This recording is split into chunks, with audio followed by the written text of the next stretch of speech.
में इसका जिक्र क्यों करते हैं? अरे बहुत फॉर्मल मत बनिए, बहुत औपचारिक मत बनिए। आइए देखिए,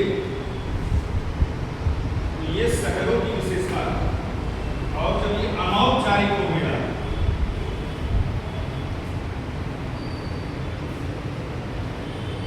ये गांव की विशेषता है।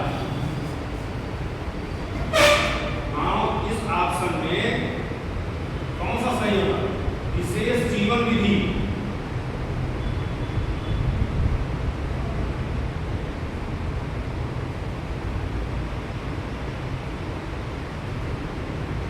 विशेष जीवन विधि, हर गांव की अपनी एक अलग लाइफ स्टाइल है, उनका अपना कल्चर होता है।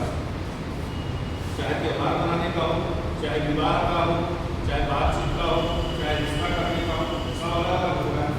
विशेष जीवन विधि इसका आसन होगा। अब जैसे आपसे पूछ लिया गया सिंपल सा, उपाधि महाविद्यालय उदाहरण है।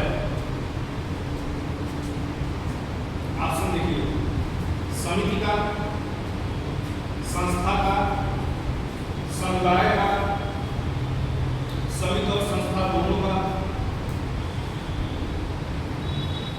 सोचिए, बताया गया है समिति, संस्था, समुदाय आपको पढ़ाया गया है, अच्छे से लिखवाया गया है। अब सोचिए कि उपाधि महाविद्यालय यह क्या हो सकता है? संस्था हो सकता है, तो संस्था क्या विशेषता है? भाई उसी आधार पर तो आप उत्तर खोजेंगे। भाई संस्था क्या है? नियमों और कार्यप्रणालियों की व्यवस्था है। समिति में क्या होता है? लोग जुड़ते हैं, विशेष उद्देश्य होता है, ये है ना। अब उस पैरामीटर के आप उपाधि महाविद्यालय मिल जाएगी।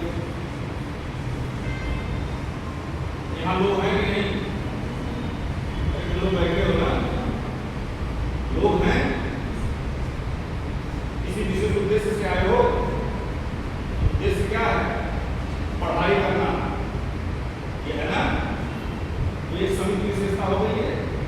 अब संस्था कैसे हो गया? इस महाविद्यालय को चलाने के कुछ नियम कानून भी हैं। जैसे आप लोगों को कहा जाता है ड्रेस में आएंगे, क्या है नियम? मोबाइल साइलेंट रखिए, नियम। परीक्षा फॉर्म भरेंगे, फिर जमा करेंगे, एडमिट कार्ड निकालेंगे, एडमिट कार्ड चेक कराएंगे, तब तो एग्जाम में आएंगे। तो संस्था की विशेषता है। तो महाविद्यालय या विश्वविद्यालय किस चीज का उदाहरण है?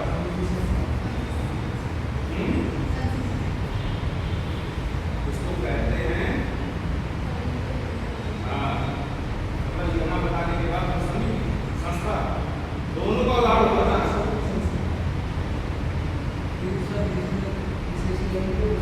भाई आदमी भी है, विशेष उद्देश्य है, नियम कानून भी है, क्या हुआ? अब ये आसान प्रश्न है, ये आसान प्रश्न है जो आपको कभी लग रहे हैं, क्यों? क्योंकि आपको पढ़ा नहीं। हम बार बार आप लोगों से बताते हैं। आप बताइए, समाजशास्त्र के जनदाता कौन है? जो नाम खाना, समाजशास्त्र के पिता। अब सोच लीजिए क्या स्थिति है। यह बहुत दुखद स्थिति है। मतलब अगर जिसको ABCD नहीं पता है तो क्या करें? फर्स्ट ग्रेड से आप लोगों को बताया गया है, और कम से कम कुछ नहीं तो कम से कम 100 बार बताया गया। कौन है? अगस्त 100 बार बताया गया। तो जब पहली बार तो ये पूछेगा ही, क्योंकि ये तो बहुत आसान है। वो पूछेगा समाजशास्त्र के जनदाता का जन्म कब हुआ?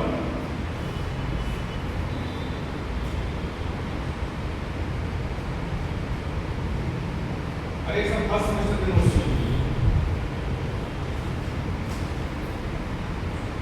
1798।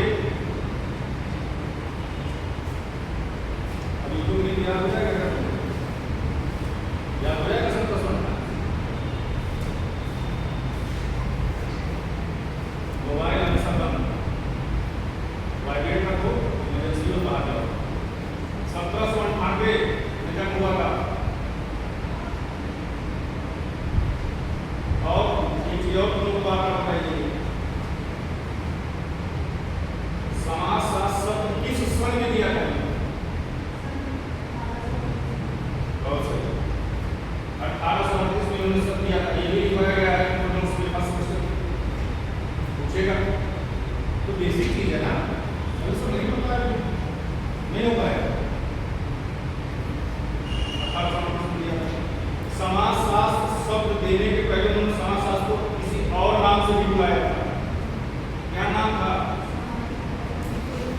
सोशल फिजिक्स, सामाजिक भौतिकी, ये भी बताया गया है आपको।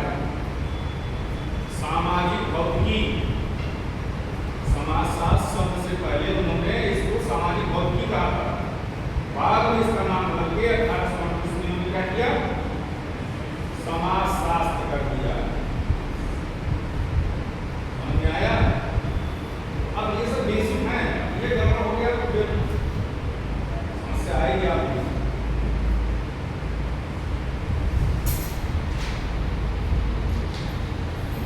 अब जैसे है प्रश्न पूछता है हिंदू समाज कितने वर्णों में विभाजित है?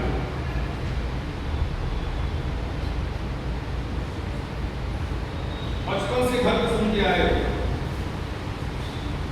टीवी में देखा होगा, पढ़ा होगा, से बताया भी गया है कितने वर्ण हैं। आज हिंदू कितने वर्ण की बात की गई, कभी नाम नहीं सुना है, ब्राह्मण, क्षत्रिय, वैश्य और शूद्र, 100% सुना, पढ़ा भी है, लेकिन याद कुछ नहीं। तो बच्चा जानता है ब्राह्मण, क्षत्रिय, वैश्य, शूद्र।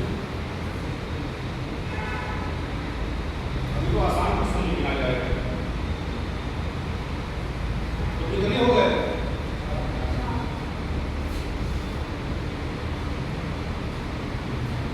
यह अधिक प्रश्न बनता है ऑब्जेक्टिव में कि कितने आश्रम व्यवस्था थी। मानव जीवन को कितने आश्रम में विभाजित किया गया था?